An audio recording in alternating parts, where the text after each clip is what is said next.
Me chamo Hélio Alves dos Santos. Nasci numa pequena comunidade remanescente de Quilombo chamada São Tomé. Foi lá que eu cresci. E a minha infância, uma infância pacata de uma criança que nasceu na zona rural e que, acima de tudo, soube viver bem essa minha infância. Brinquei muito. Brinquei de várias formas, como o interior nos permite brincar.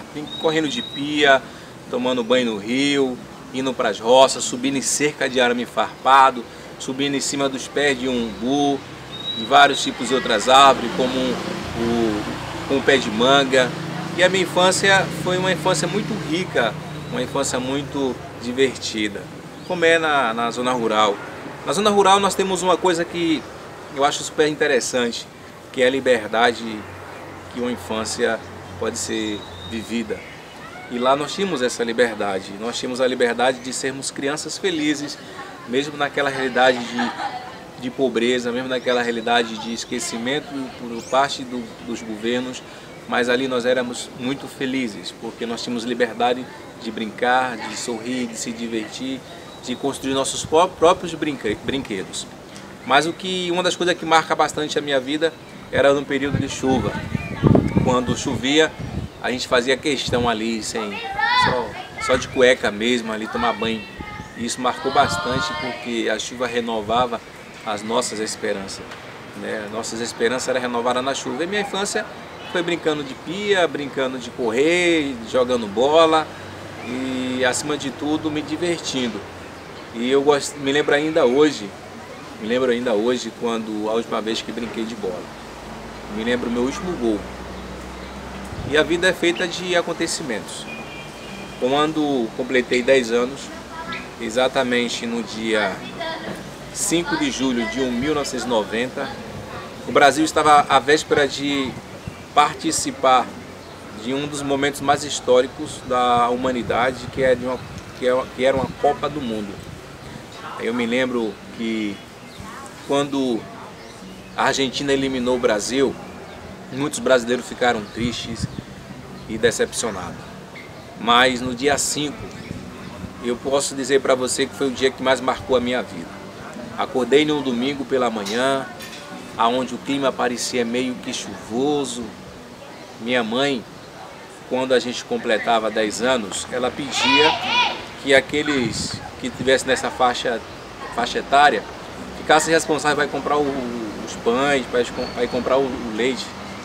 E minha faixa etária tinha chegado, eu tinha 10 anos, acordei naquele domingo pela manhã, lavei meu rosto, escovei meus dentes, peguei o dinheiro e a vasilha e fui em direção à praça para comprar pães e leite. Eu só me lembro que foi um domingo normal. E retornei depois, trazendo os pães para os meus irmãos e o leite. Minha mãe nos concedia outra missão, naquela manhã de domingo, no dia 5 de julho de 1990. Vocês homens têm agora que encher todas as vasilhas. E o interessante é que naquele período não existia água encanada. Como não existia água encanada, os homens tinham a missão de ir nas fontes, que era à beira do rio Salitre, onde tinha cacimbas. A gente cavava a cacimba com a mão, essa cacimba minava, a gente chamava de água mineral porque ela minava, e a gente tinha que ir na cacimba com os baldes e recolher água e depois vir encher as vasilhas de casa. A distância da casa dos meus pais para esta cacimba era mais ou menos de 300 metros. E nós tínhamos a missão, eu mais 2 irmãos, que era eu, Hélio Alves, o Edmário e o Edivaldo, de encher as vasilhas. E nós só podíamos tomar banho no banheiro da casa somente nesse dia que a gente terminava de encher o banheiro. A gente ia buscar a água na fonte e aí vinha com um balde na cabeça. Não era a Maria lata d'água não, eram os meninos lata d'água. A gente trazia as águas e a gente tinha que subir uma escada e depois jogar água em cima do banheiro. E essa era a nossa vida. Depois que a gente tinha direito de brincar, também tinha a obrigação de trabalhar. Isso era muito bom. Nos educou. E me lembro que nessa manhã de domingo, no dia 5, pela terceira viagem mais ou menos, na terceira viagem, eu comecei a sentir alguns formigamentos na minha perna esquerda. Achei estranho, mas continuei seguindo.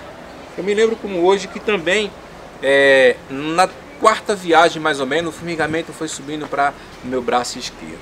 E em fração de alguns segundos, porque o tempo ele não para nenhum de nós, simplesmente ele consegue o seu fluxo.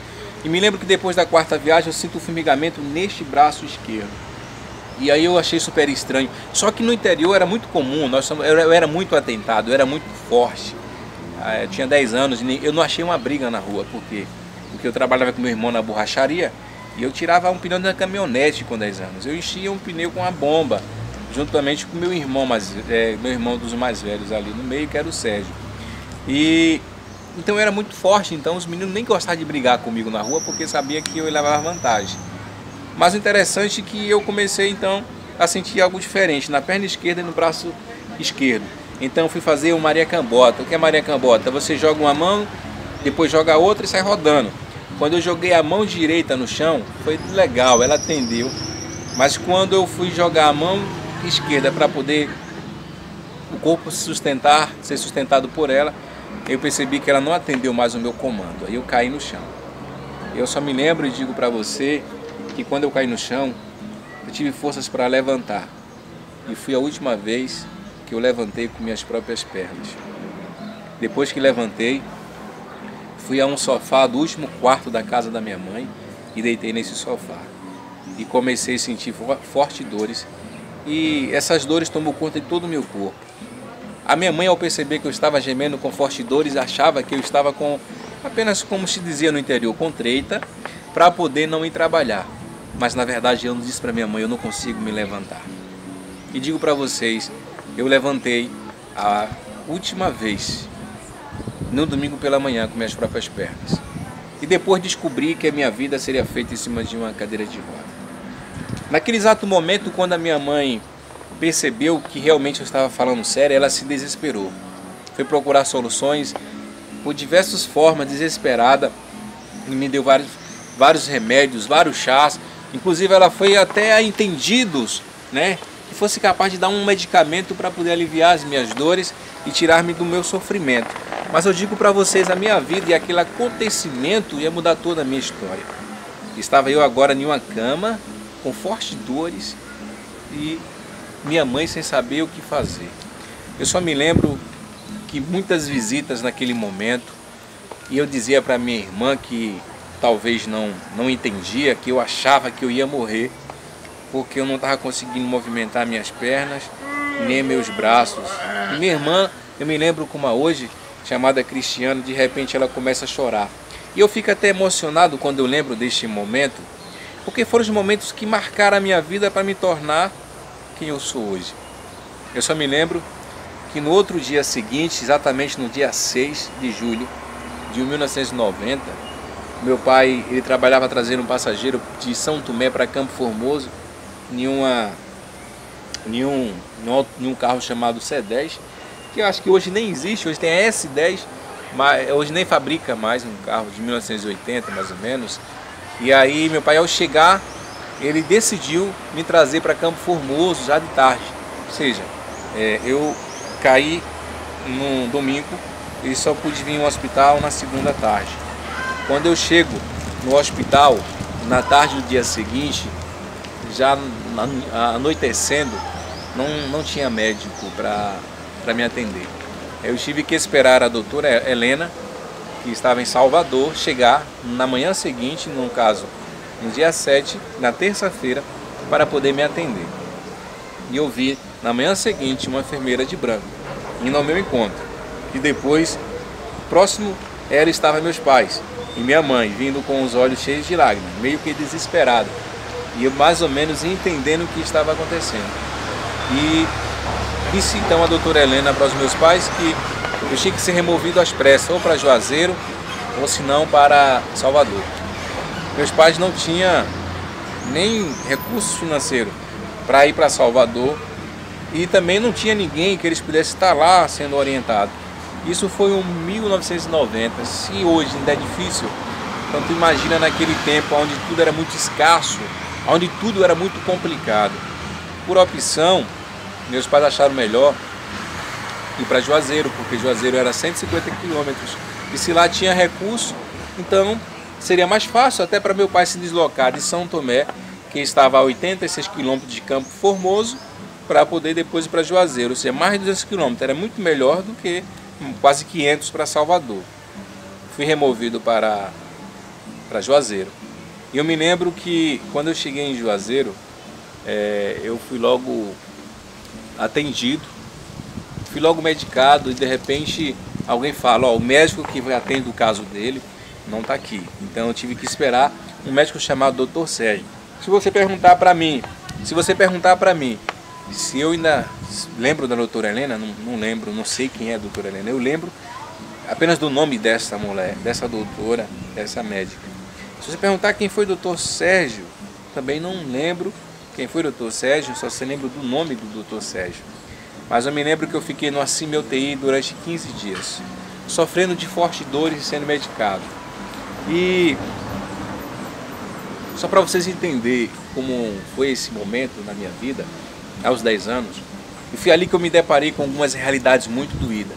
Eu me lembro que quando eu estava ali na semi-UTI, lá tinha um menino de rua com a perna quebrada, e que todos os dias a enfermeira tinha que refazer os curativos dele, porque ele não se importava.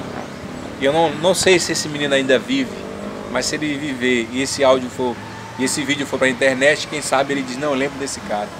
E eu me lembro que ele colocava a mão sempre nos paradatos e tentava retirar o curativo, todos os dias, ou seja, uma perna quebrada, e mesmo assim a enfermeira via ele tirando o curativo da perna.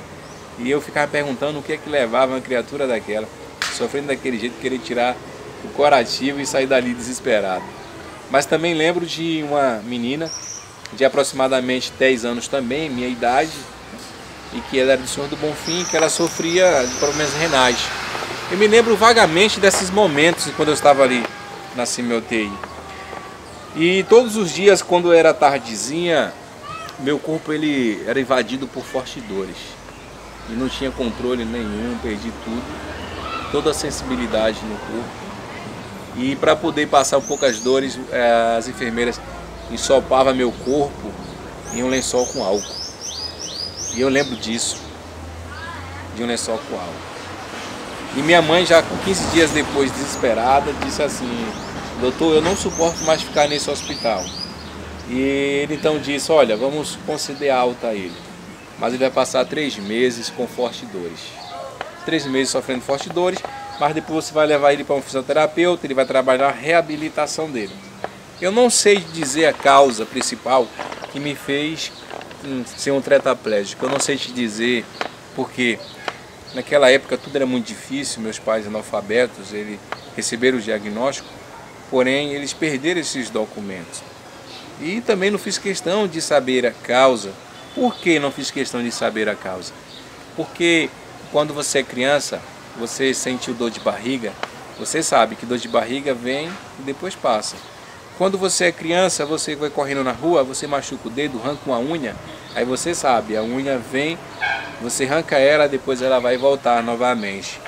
Os seus espinhos que estão no seu pé, você tira. Tudo para mim era muito passageiro, até a enfermidade. E eu acreditava então que meu problema seria como uma gripe. Eu ia gripar, eu já gripei várias vezes, vou ficar bom. Logo logo vou voltar a jogar bola. Eu acreditava que seria como uma dor de barriga. A gente vai ter uns barrigão no banheiro, depois fica bom. Então eu não me preocupava porque eu tinha 10 anos, em saber se aquilo seria rápido ou não. Eu acreditava que ia passar. Mas me lembro que quando eu retornei para minha casa, meu pai foi me buscar. Quando eu cheguei na minha casa, 15 dias depois, eu me lembro que existia uma multidão de pessoas me esperando lá. Mas a parte mais doída foi quando eu recebi um quarto para poder eu ficar ali naquele período. Foi as visitas. Porque pessoas positivas, elas te elevam. Elas te elevam. Pessoas positivas, elas te constroem. Mas pessoas negativas tentam sempre te destruir. E não existe coisa mais ruim do que você adoecer, não porque você não vai adoecer, mas você é humano, mas porque você vai receber muitas visitas, medíocres visitas, pessoas pobres de espírito, que chegavam lá na minha casa e olhava para mim, e olhava para meus pais e dizia, é um pobre coitado. E eu me lembro como hoje, como aquelas frases negativas entravam dentro do meu interior, ia me tornando uma pessoa ruim, negativa, mas eu não sabia me fechar para essa realidade. Eu só me lembro que para mim houve um tempo em que, ao receber a visita, eu virava a cabeça para um lado, fechava os olhos e fingia estar dormindo. Talvez essa força que o ser humano tem de resistência sempre, essa capacidade de acima de tudo, de quando tem algo que vai lhe prejudicar, você encontrar encontrar uma resistência natural, sua própria, capaz de não deixar que aquilo lhe abala. Mas aí o que eu fazia então, quando vinha alguém me visitar? O Hélio tá aí, como é que o Hélio tá? O Hélio tá aí, como é que o Hélio tá? Então eu fazia questão de virar o rosto para um lado, fechava os olhos e fingia dormir. Mas ali eu conseguia ouvir muitas frases negativas. Mas Hélio, e aí, como é que é? Qual foi a sua sensação nesse período? Eu só tinha 11 anos, mais ou menos, depois de algum tempo. Aí eu via meus colegas brincando, correndo, e eu acreditava que eu ia poder voltar a fazer aquilo. Somente com o tempo eu fui entendendo que de fato meu problema era muito mais grave, que eu teria que passar a minha vida possivelmente numa cadeira de rodas. Mas também eu acreditava que eu ia conseguir voltar a andar. Eu acreditava que eu ia conseguir jogar bola. Mas o tempo ia passando. E não existe coisa mais dura na vida do que você perceber que o tempo está passando e que você está estagnado. E que você não consegue fazer nada de novo. E eu percebia isso. Aí quando foi chegando na minha adolescência, as visitas continuavam. Eu lá na minha cama, ora no sofá na sala, sem poder caminhar. Aí eu lembro que uma das visitas chegou para mim e disse assim: ô Hélio, a sua mãe não tem uma Bíblia em casa? Eu falei: tem sim. Você não quer ficar lendo a Bíblia? A gente vem para cá. Naquele tempo eu não sabia ler. Naquele tempo eu não sabia escrever. Eu só sabia soletrar. Porque a educação, se hoje não é de qualidade, antes não era pior ainda. Faltava caderno, faltava farda, faltava merenda, faltava tudo, até profissionais, porque eram pessoas leigas que ensinavam. E imagina então, eu tinha 10 anos e sabia só soletrar. E então eu fiz o que, já que eu tinha muito tempo? Eu pegava a Bíblia, olhava os menores trechos e ia lendo. E na vida eu aprendi que quem pratica aprende. Se você quer ser bom nessa vida, pratique mais do que os outros. Se Rogério Ceni se tornou um dos maiores goleiros por ser o artilheiro, foi porque os outros iam para casa e ele continuava treinando. Todos os bons que são bons é aqueles que fazem mais do que os outros.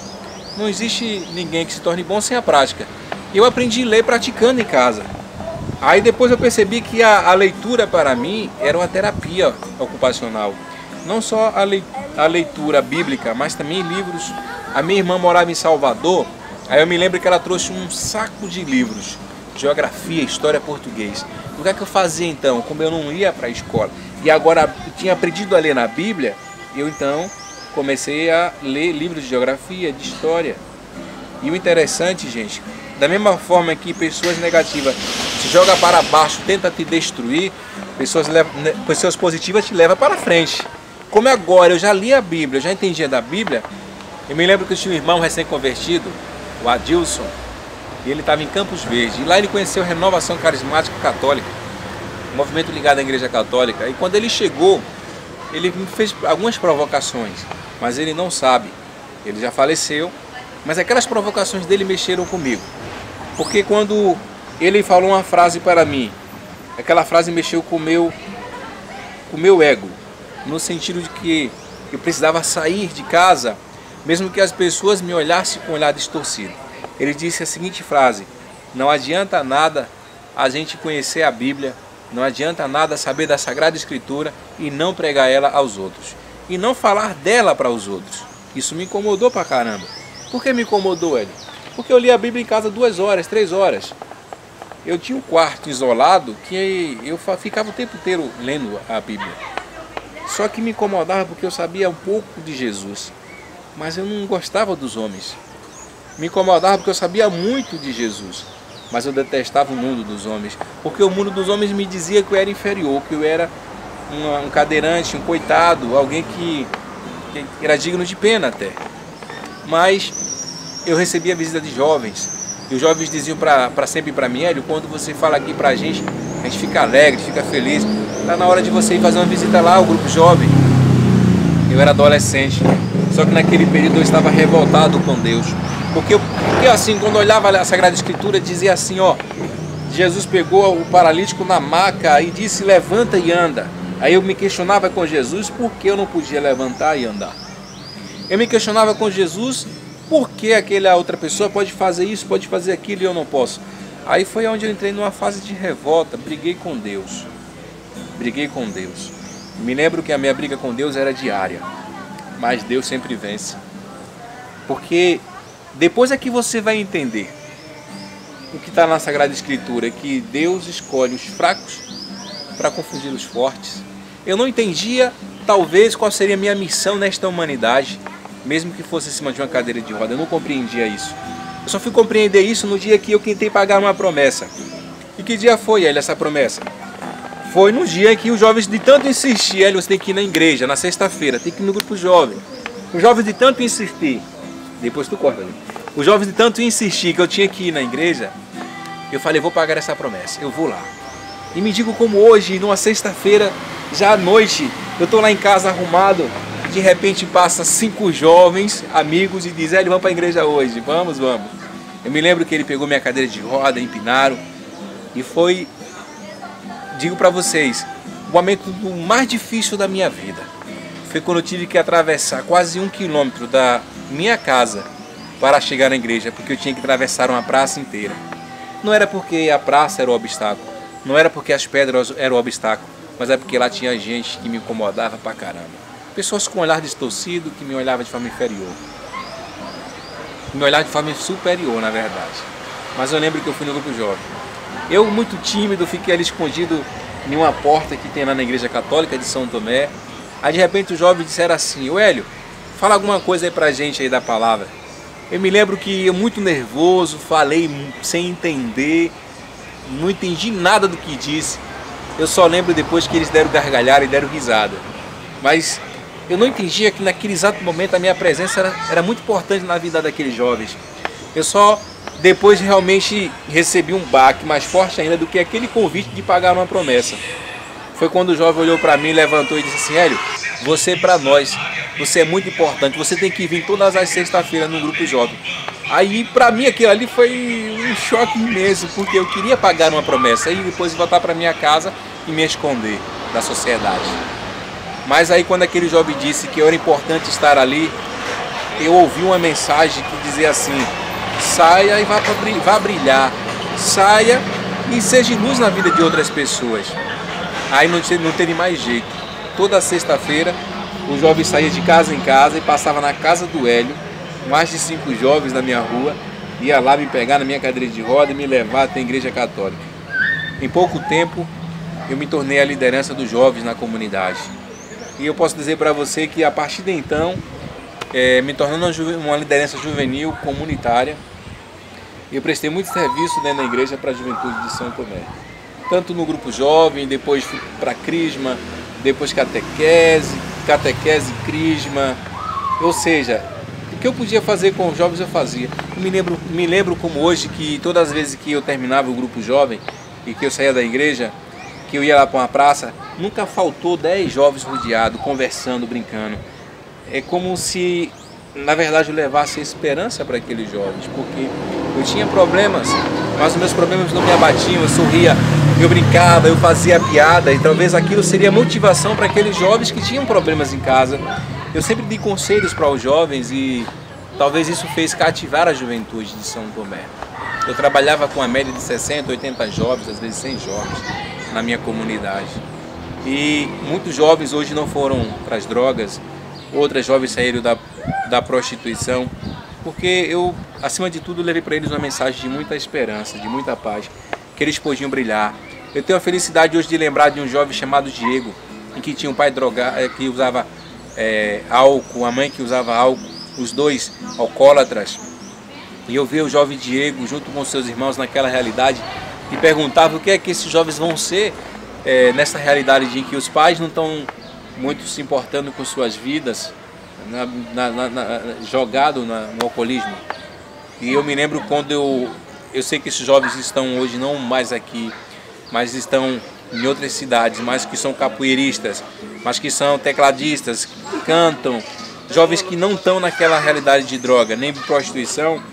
Eu acho que valeu a pena ter saído da minha casa, mesmo enfrentando os olhares preconceituosos, para fazer a vida de alguns jovens diferente. E a partir de então eu comecei a assumir responsabilidade na minha vida. Eu precisava criar tecnologias que facilitassem a minha vida. Depois que eu percebi que era importante eu ajudar as pessoas, eu precisava me ajudar enquanto pessoa também. E eu procurei o tempo inteiro procurar soluções para minha acessibilidade.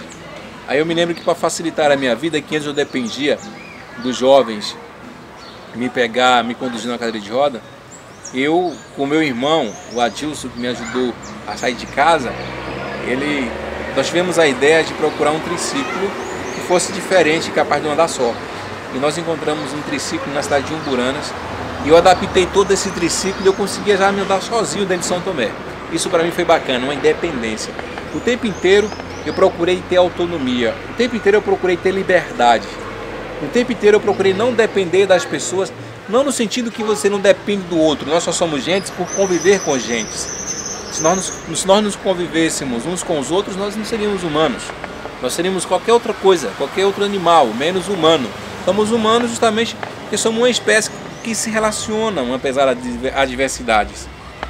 Então isso me permitiu buscar sempre a minha autonomia.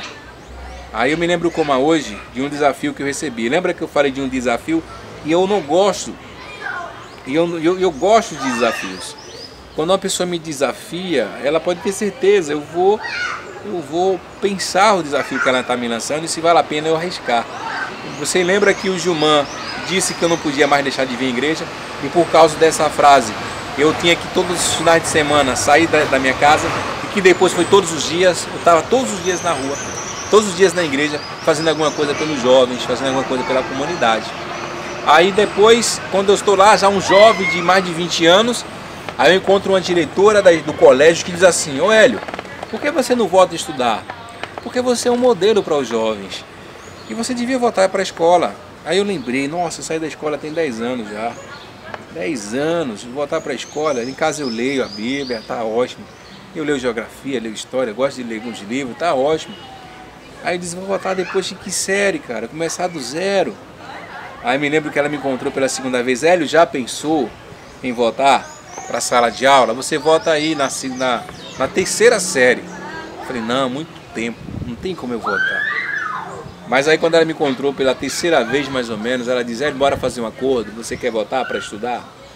Aí eu falei, depende do seu acordo. Você entra na quinta série, você vai fazer CPA, na Escola do Bonfim, você já entra na quinta. Aí eu falei, melhorou.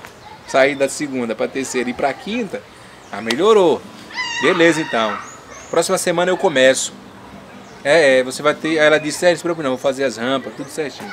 Aí eu me lembro como hoje, depois com mais de 20 anos, que eu retornei para a sala de aula e que meus amigos estavam lá e fizeram uma festa.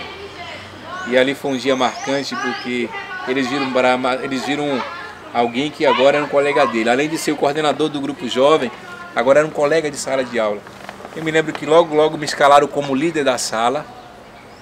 E eu posso dizer para vocês, depois de 10 anos sem receber uma instrução de um professor, depois de 10 anos sem frequentar uma sala de aula, naquela quinta série eu consegui fazer vários 10, fechar várias notas. Porque o tempo inteiro você tem que mostrar que você pode. E se você acredita em você, você vai conseguir. E aí quando eu estava estudando ali, que eu retornei para a sala de aula, que eu me tornei líder da turma, agora era a liderança da turma e tal, era festa. Eu sempre gostei dos mais atentados, eu não sei porquê. Na hora de estudar eu procurava as pessoas esforçadas que gostavam de estudar. Para viver eu sempre procurei aqueles que os professores disseram que não tinha mais jeito. Porque eu acredito que todo mundo tem jeito, o que falta é oportunidade. E eu me relacionei muito bem, sempre com o fundão. Tem alunos que nunca gostaram do fundão, porque o fundão é bagunçado. Eu sempre estudei na frente, mas sempre gostei de ir para o fundão para conversar, para partilhar minha vida com eles. E me lembro então que Fiz sexta série, sétima série, oitava série. Aí veio o desafio agora. Vocês talvez não sabem, naquele período não existia ensino médio na minha comunidade. Todos os jovens que terminavam o ensino fundamental tinham que vir embora para Campo Formoso, para a cidade. E isso era terrível porque era uma mudança, era um conflito. Tu saía da zona rural, onde tudo era paz e amor e tranquilidade, e vinha para a cidade, sem os pais, sem os amigos. E muitos jovens faziam isso a cada oitava série que finalizava, a cada ensino fundamental que terminava, os jovens iam embora.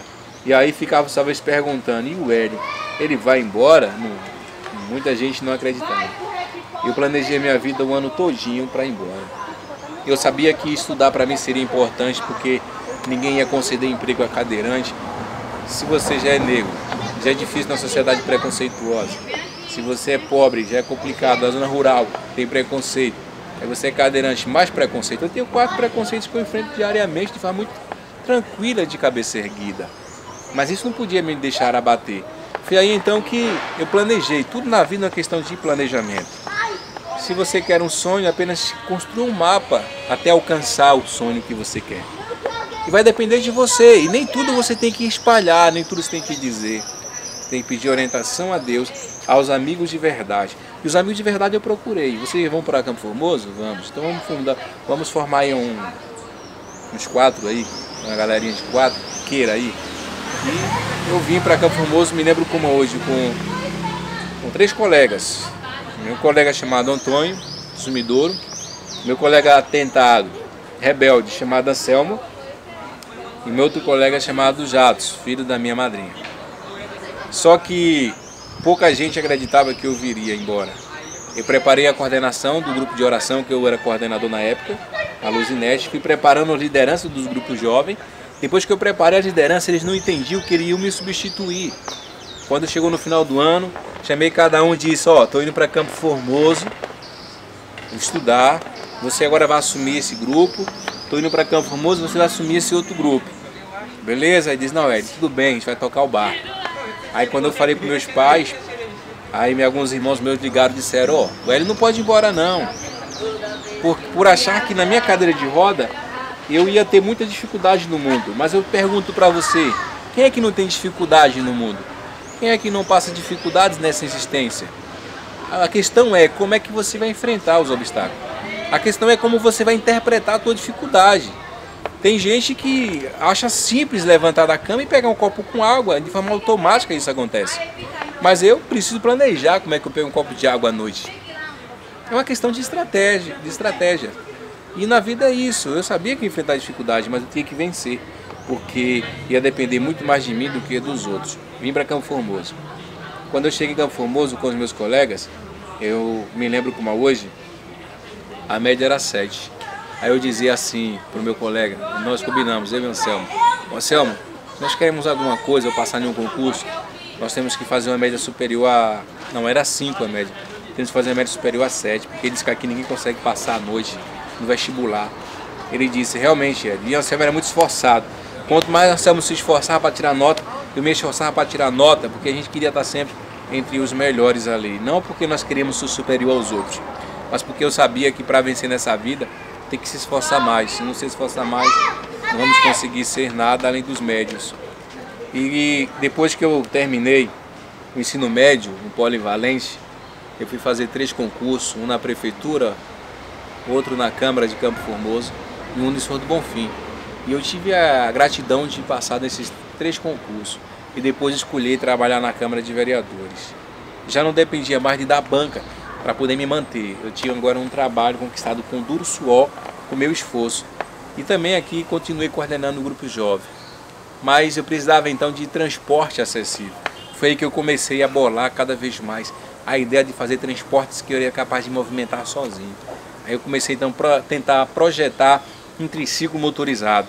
Meu primeiro projeto deu errado porque eu usei um motor de combustão. Esse motor é muito pesado, me lembro que ele quebrou logo nas primeiras tentativas.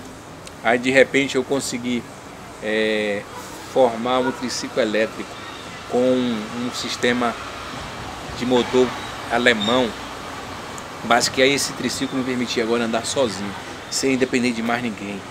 Foi até que eu percebi que eu podia, em vez de andar 10 km por hora, eu digo que eu posso andar mais rápido. Aí eu comecei a pensar como era que eu poderia ter um transporte em que eu não dependesse de ninguém.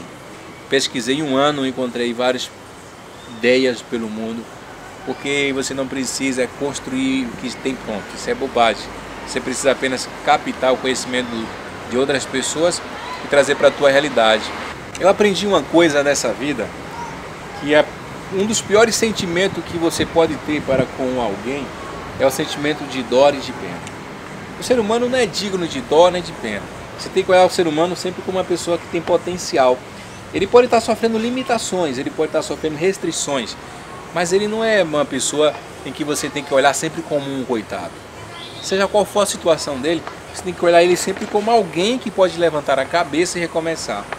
E eu sempre olhei a vida dessa forma. Então, quando eu percebi que muitas coisas dependiam de mim, inclusive a minha acessibilidade, inclusive o meu direito de vir, eu comecei então a pesquisar bastante e percebi o que seria melhor para mim.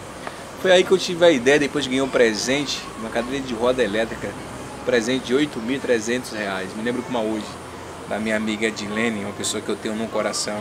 Ela e o esposo dela, o Neno. Aí pronto, a Edilene me deu uma esperança. Nossa, eu ganhei uma cadeira elétrica da minha amiga, com seu esposo. Agora eu preciso projetar então um triciclo que eu possa entrar com a cadeira de roda. Pesquisei mais ou menos um ano, encontrei resposta em pessoas da Tailândia, em pessoas do Pará. E então peguei a ideia, planejei, passei por o papel e fui discutir com meu irmão, aquele que faz todas as loucuras que eu penso, ele consegue fazer comigo. Foi quando nós começamos a projetar um triciclo, e é o primeiro triciclo do mundo com 2 motores que funcionam ao mesmo tempo. Eu quero trazer esta reflexão que, ao construir meu próprio triciclo para me locomover, para poder ter a liberdade de ir e vir, sentir o vento quando eu quiser, sentir a natureza quando eu quiser, é porque nessa vida muitas coisas vai depender de você, da sua força de vontade. Você tem um potencial, mas entenda, a vida é efêmera, tem coisas que vai te pegar de surpresa. Tenha força e resiliência, porque você vai precisar às vezes recomeçar, você vai precisar erguer a cabeça. E acima de tudo, planeje o que é que você quer para a sua vida. E as pessoas negativas vão tentar te destruir o tempo inteiro, mas se una com pessoas positivas que vê que você pode, que vê que você tem potencial. Tem pessoas que aproximam da minha vida e nunca me vê como um cadeirante. E tem pessoas que o tempo inteiro me vê como um cadeirante. Ou seja, porque vê sempre pela limitação e não pelo potencial. Então a vida é a forma que você olha. Eu sou grato a Deus pela existência e hoje poder estar fazendo palestra para jovens, para pessoas, para empresas, para que realmente as pessoas elevem sua autoestima. E acima de tudo, para que as pessoas possam ter uma vida melhor. Porque quando você tem inspirações, tudo fica mais simples, tudo fica mais fácil. Mas hoje eu posso dizer para você que eu aprendi que o meu sucesso e o meu fracasso depende de mim. Nunca permiti que as vozes externas possam criar barulho no meu interior. Que as vozes externas possam tirar o gigante que está dentro de mim. Que as vozes externas não tirem o gigante que está dentro de você.